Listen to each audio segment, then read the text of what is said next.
evening from New York. I'm Chris Hayes. As we approach the 2024 election, Republicans are still obsessed with the 2020 election.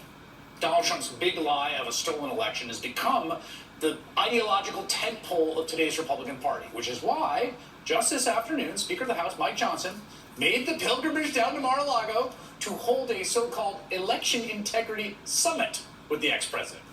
Now, election integrity might seem like an innocuous enough phrase. Surely everyone wants our elections to be carried out properly. But Republicans have weaponized the concept in a really insidious way. When they say election integrity, they really just mean the big lie. And there's a reason for that, because what many of them actually believe about that election sounds nuts. The Dominion voting systems, the Smartmatic technology software, and the software that goes in other computerized voting systems here as well, not just Dominion, were created in Venezuela at the direction of Hugo Chavez to make sure he never lost an election. Okay, this is, as we've established many times, transparent nonsense. Obviously, the channel will say the ghost of Hugo Chavez hacked the voting machines, or that, this is another one, the Chinese government smuggled bamboo paper into the ballots, or, and this is another one, the Italian satellites rigged the vote count. Not to mention the fact that if you do say that stuff, you might just lose your law license or get sued for $800 million. Just ask Fox News. So you can't go around sounding like Sidney Powell, unless you're Trump, but everyone else doesn't, okay? At the same time, Republicans are kind of caught in a bind, right? Because they can't say the truth that the election was not stolen from Donald Trump, that 7 million more Americans chose Joe Biden over Trump because Trump was a bad president and a bad person who a majority of Americans rejected twice. So that brings us to the slightly more respectable version of the stolen election conspiracy, what I like to call the gentleman's big lie.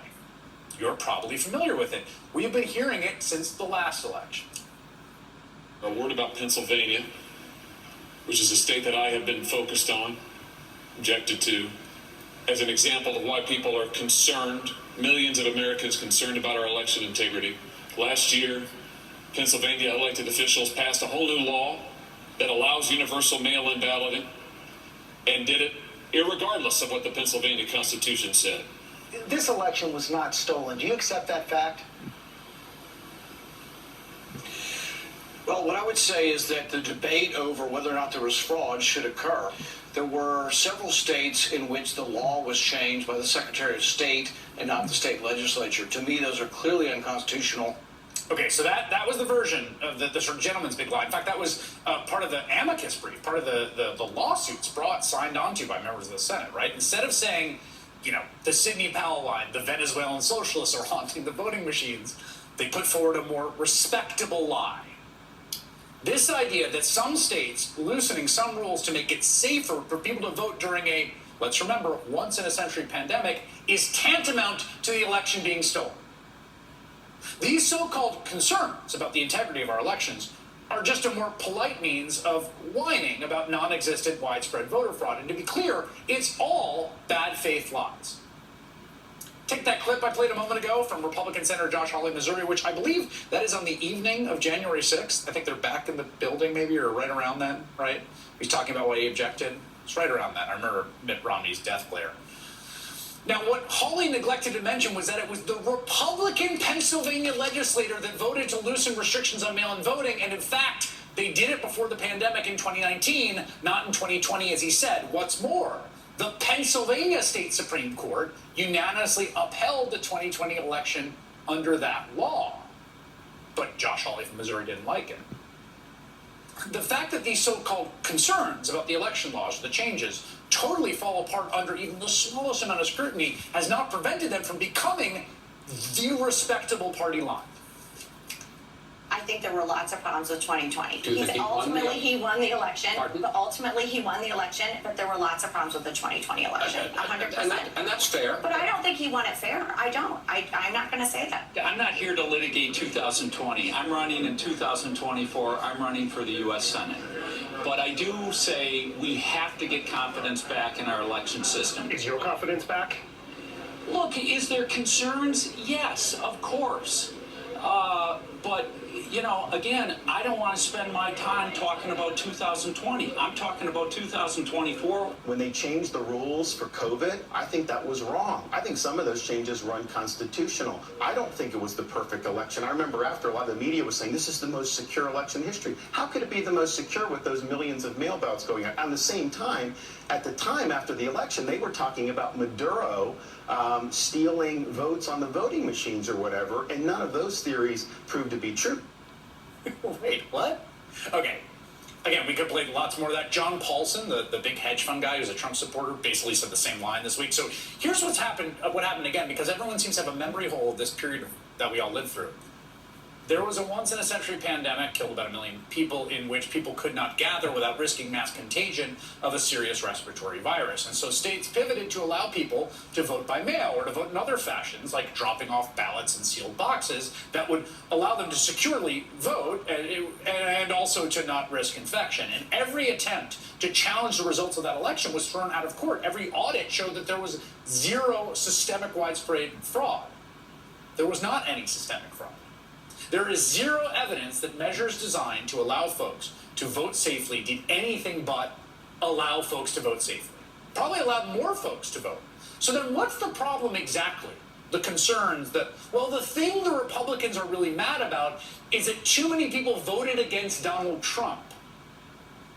So at the end of the day, Republicans just don't like democracy when they lose. Which means they don't like democracy. They believe they should run the country by default.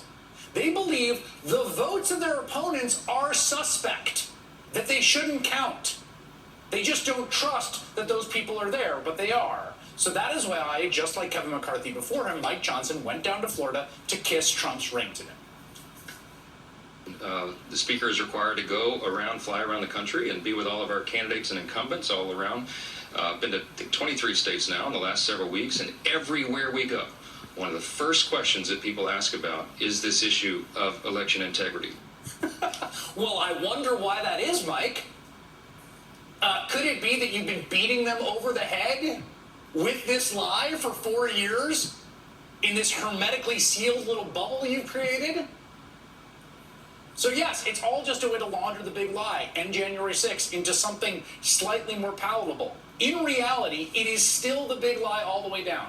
It is all just a justification for Trump's attempted coup and the deadly insurrection that followed and what he wants to do now, which is finish the job. 3 years ago, we saw blood spilled in the Speaker's lobby.